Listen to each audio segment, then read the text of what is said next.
Melania Trump, stunning in a midnight blue gown, was the guest of honor.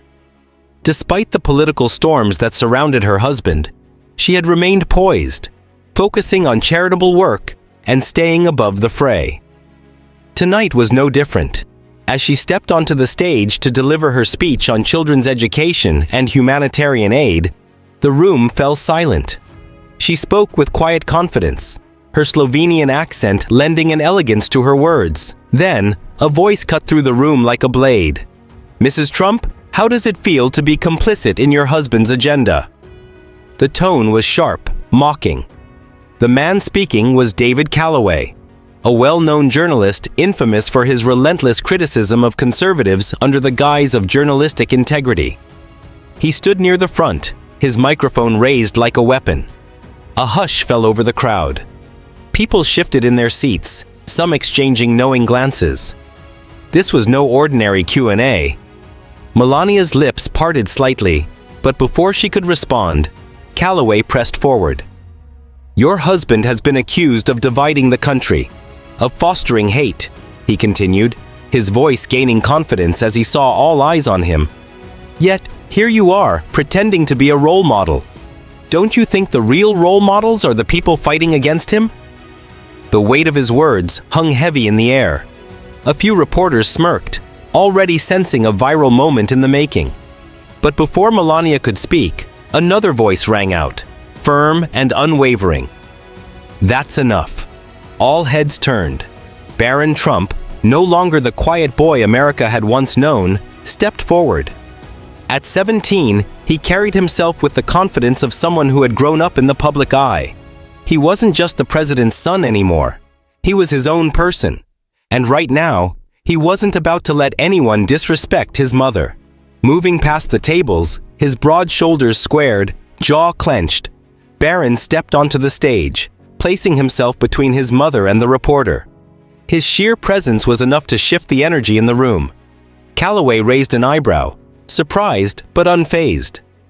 "You can ask tough questions," Barron said, his voice calm but unshakable. "But what you're doing isn't journalism. It's bullying." A ripple of murmurs spread through the audience. Calloway let out a breathy chuckle, attempting to regain control. "Oh, and I suppose you, the president's son, are going to lecture me on media ethics?" Barron tilted his head slightly, his sharp gaze locked onto Calloway. "No," he said smoothly. "I'm going to show you what respect looks like." A heavy silence fell over the room. Nobody had expected this. Not like this. Not with such controlled confidence. Calloway's smirk wavered, but he composed himself quickly. "Respect?" he echoed mockingly. "Forgive me, Barron, but I don't think your family is in any position to lecture the press about respect." Barron remained unfazed. "You can ask whatever questions you want," he said. "But what you just did, that wasn't a question. That was an attempt to humiliate my mother." Calloway's expression faltered, just slightly. He opened his mouth to speak, but Barron took a step closer, his height forcing the journalist to look up at him. "Why didn't you ask her about her work tonight?" Barron continued. "Why didn't you ask about the children she's helping?" The crowd stirred. A simple question, but it cut deep. Calloway had no real response, and he knew it. His goal had never been to highlight Melania's efforts. His job was to reduce her to a political pawn. Before Calloway could recover, Barron drove the point home. "You came here with one goal, to make headlines. You didn't care about this event. You just wanted a viral clip, something to throw on Twitter for a few thousand likes from people who already agree with you." The ballroom remained deathly silent. A few guests exchanged knowing looks. Even the reporters were taken aback. This wasn't a reaction. This was calculated control. Calloway, realizing he was losing ground fast, forced a smirk. "You're young, Barron," he said, shaking his head. "You don't understand how this works." Barron didn't blink. "I understand exactly how this works," he said smoothly. "I've watched people like you attack my family since I was a kid." Calloway's smirk faded completely. Barron took another step forward. "I just didn't think you'd be pathetic enough to attack a woman who's done nothing but try to help others." A gasp rippled through the crowd. Even journalists accustomed to routine hit jobs on the Trumps were momentarily stunned. From the back of the room, a deep voice broke the silence. "Barron's right." A distinguished businessman stood from his table, his presence commanding attention. "This is a charity event," he said, "not the place for petty political stunts." More murmurs rippled through the crowd. Some nodded in agreement. For the first time that night, Calloway looked uncertain. His moment was slipping away. And Barron Trump wasn't finished yet. With cold, measured precision, he turned back to Calloway. "You tried to frame my mother as a villain," he said. "But you failed.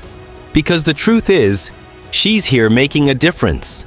He gestured to the banners behind them, showcasing the children Melania's foundation had helped. "And what are you doing?" Barron asked. "Besides trying to get a headline?" Calloway's face was red now. His grip tightened on the microphone. "I was just doing my job," he muttered. Barron smirked slightly. "Then maybe," he said, "you should try doing it better." Thunderous applause erupted across the room. Even some who didn't support the Trumps couldn't deny what had just happened. Calloway had expected to dominate the night.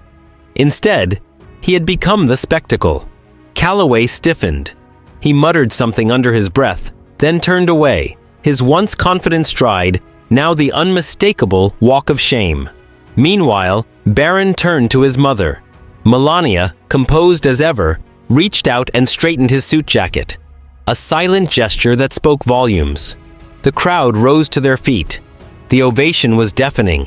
Tonight, something had changed. For years, people had underestimated Barron Trump. But after tonight, no one would make that mistake again.